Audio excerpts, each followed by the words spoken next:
Thuram qu'on applaudit, qu'on accueille évidemment. Merci. Comment ça va? Ça va, pas mal? Pas mal, Bien pas sûr. mal. Écoute, je me remets peu à peu de cette victoire du PSG. Bientôt une semaine quand même que le PSG a remporté la Ligue des Champions et c'est vrai que je m'en remets peu à peu. Il m'a fallu du temps, mais... Tiens, voilà! Pardon. Je ne suis pas encore tout à fait remis. Excuse-moi, j'ai crié dans l'oreille. Tu m'as tué. Ça a été une semaine Ça va compliquée. aller. Ça a Ouais, été ça une va semaine aller. compliquée pour moi. Et le plus dur, je vais vous dire, c'est pas les fans du PSG comme toi ou en général, mais les nouveaux fans. Alors ça, j'ai beaucoup de mal. Ceux qui, encore une semaine, pensaient que Pacho était la boîte gay à la mode. Voilà, les arrivistes, entre autres, les électriques qui portent le maillot du PSG avec des Salomon dans le marais. Eux, j'ai un peu de mal, je vous avoue. Les seuls ballons qu'ils ont tapés dans leur vie étaient sûrement remplis d'azote. Mais bon, les mecs comme ça, les meufs aussi qui portent les maillots en crop top. Bizarrement, j'en ai jamais vu faire ça avec le maillot de Pedretti. Bon, après, est-ce qu'on avait vraiment envie de voir ça? Je ne crois pas. Moi, ce qui me fascine quand même avec les nouveaux fans, c'est qu'ils ont honte de rien. Alors vraiment, ils sont allés sur tous les sports.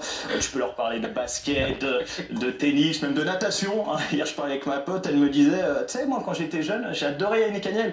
Je lui ai dit, oui, bah attention, ça pouvait être réciproque.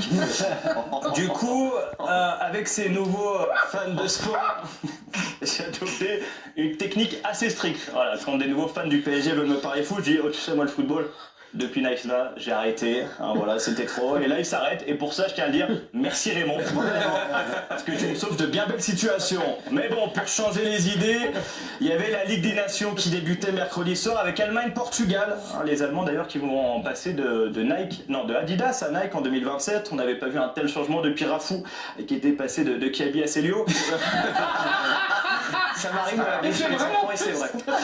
Mais surtout, le Portugal a tapé l'Allemagne sur un but de Cristiano Ronaldo après un gros travail de Nuno Mendes. De toute façon, généralement, si tu vois Cristiano Ronaldo ne pas célébrer tout seul, c'est que t'as fait un sacré taf.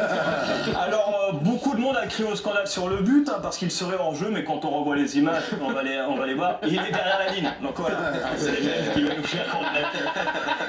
Il n'y a pas de corruption, c'est comme la finale de Ligue des Champions, il n'y a rien.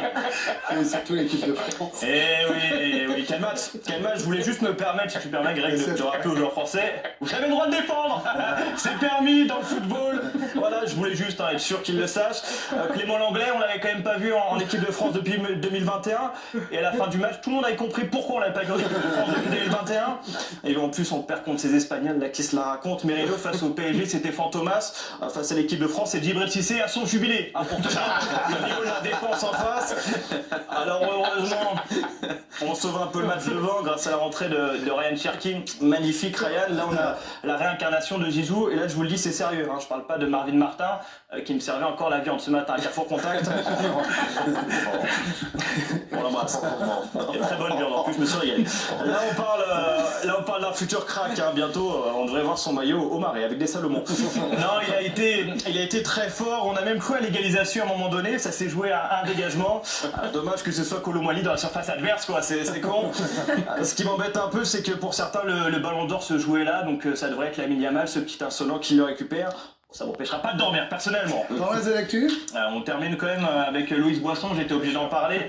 Et la grande difficulté, ça va être de ne pas faire les 30 000 jeux de mots qui ont déjà été faits avec son nom. Et Boisson, elle est fantastique, ouais, très drôle. 6-1-6-2 contre Coco Gauff. Visiblement, c'était 8-6 qui était venu sur le cours pour le coup. Non, en plus je l'adore, elle m'a fait vibrer. Et puis ce que j'aime avec le tennis français, c'est que personne ne la connaissait, elle fait un super parcours et elle passe déjà numéro 1 française. Bravo, pas de stress. Elle a fait des Françaises, tout va bien, tout se passe bien. Après, je suis mauvais parce qu'on a vu Alizé Cornet en deuxième semaine. Bon, en tant que consultante, mais ça reste quand même sa meilleure personne. Allez, bon week-end tout le monde. dans un instant, le pourquoi du soir, pourquoi Yamal a encore marqué.